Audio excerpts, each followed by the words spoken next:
betas, gold rams, eggs, wiggler, plecos, baby, eggs, black rams, second spawn, piranhadill.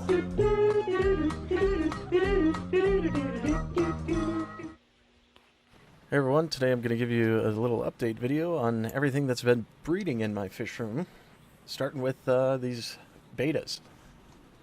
I got these betas to spawn once already and didn't get a whole lot out of it. There's probably about a dozen babies that are still growing out right now. But you can see this is their second spawn, and that bubble nest is filled with eggs.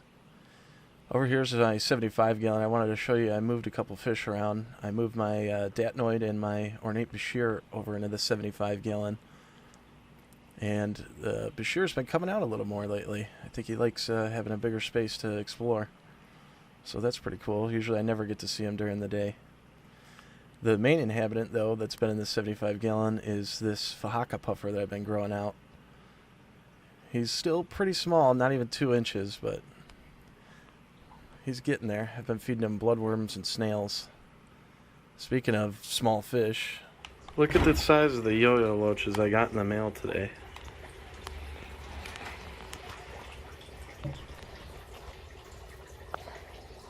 That is ridiculous how small that is.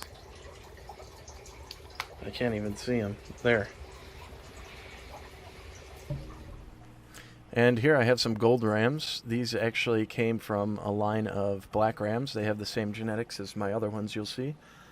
But I got them to breed once for me as well already. They moved their wigglers over onto that piece of slate, and that's where I collected them. You can see there's the eggs themselves and the wigglers. So they're hatching out right now in my fry system. Over here, plecos, bristlenose plecos. Got a ton of them going right now. Just standard bristlenose plecos, brown and albino. So really excited to get these guys bigger. Right now they're eating green beans and cucumber, but I start them off with brine shrimp. Right here is the male. You can see he's got some huge bristles on the front of him. And here's their latest batch of babies. You can see I've got them just transitioning over to green beans and cucumber, and still eating the brine shrimp though. So I've been feeding all the babies basically twice a day now. Once in the morning when I get up and when I get home, so I can put some weight onto them. And here we have my Basmani rainbows.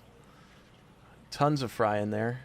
I had made mops, but I added Sesquitertang plant, and they ended up just laying in that, so I wasn't able to remove them before they hatched, and I realized. You can see the male here isn't very colorful, but I've got a clip here of when they were showing some breeding activity. You can see how much more colored up that male is when he's ready to breed. It's nuts. Right now he's trying to court that female into enticing her into coming into that Sesquitertang and dropping her eggs. Very cool to see. It's crazy how much the color changes on the males. And here is the fry eating on brine shrimp. I had to start these off on powdered food because they're so small when they're first born. But after about 2 weeks you can get them on the brine shrimp, and then it's much easier. And over here is the P. villifera, the Yucatan giant sailfin mollies. These are from Select Aquatics, Greg Sage. And they've been going nuts. I've got them in probably 3 different tanks right now, so. And finally, the black rams. Check these guys out. I really lucked out. I got some great color on them. You know, compared to what I've seen on other YouTube channels and stuff, these seem top-notch. This is the male right here. It's got that nice spiky dorsal fin up there.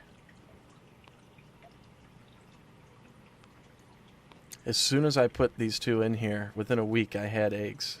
It's crazy. They were ready to go, I guess.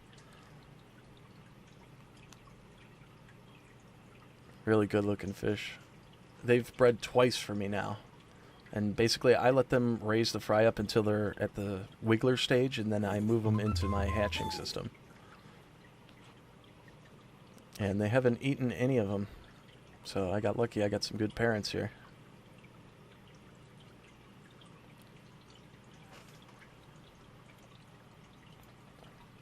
See, I put lots of different spawning sites for them.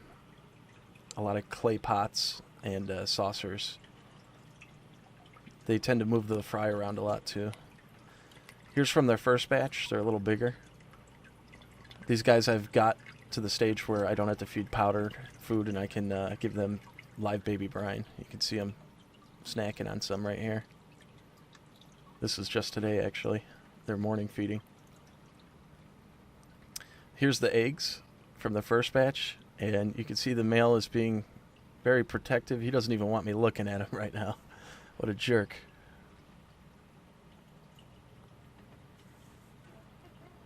Some great spangling on him. Here he is fanning over the wigglers.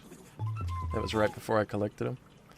And here they are at the free swimming stage. That's when you start with the powdered food. This is the gold ram spawn. Right now these guys are getting powdered food. A couple more days to a week and I'll be able to use brine shrimp and cut out the powdered food. The one thing I don't like about powdered food is Hydra can appear pretty easily when you're feeding powdered food. And this is the second spawn from the black rams. You can see they're just getting into the free swimming state. So it's just about time to start feeding them powdered. There's the last of the wigglers. You can see they've kind of attached to each other. You can go ahead and try to break them up with a little bit of water flow. I usually do that once or twice a day. And this is how I set up my fry system. It's based off the Dean Tweedle system. You can see I've got a box filter down there that I made up with some ceramic rings and some filter media. This is a little 95 gallon per hour 5-watt pump, and you can see it's more than adequate. And that's 1-inch PVC up there with just some air valves in it. And this is a quick overview of how I'm making my fry cups. I drill a hole in the back for the silicone tubing. I slot a piece of foam and cut a rectangle in the cup. The most important part is how high you put the rectangle. You want it to be above the water of whatever you're placing in. Otherwise it'll become buoyant and the cup will float around. So you want it to have more water than what it's sitting in. So water flows into the cup, over the fry, and out of the cup into the tray. And you can see here, you want to have it so it's breaking the surface tension. So you set it up for drips like that, and you won't get any meniscus layer on top of the water. If the water's flowing like it was there, without breaking the surface tension, then you're going to get that.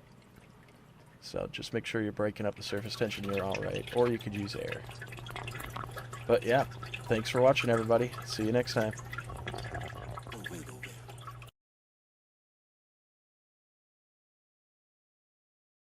Piranhadill. Piranhadill. Piranhadill.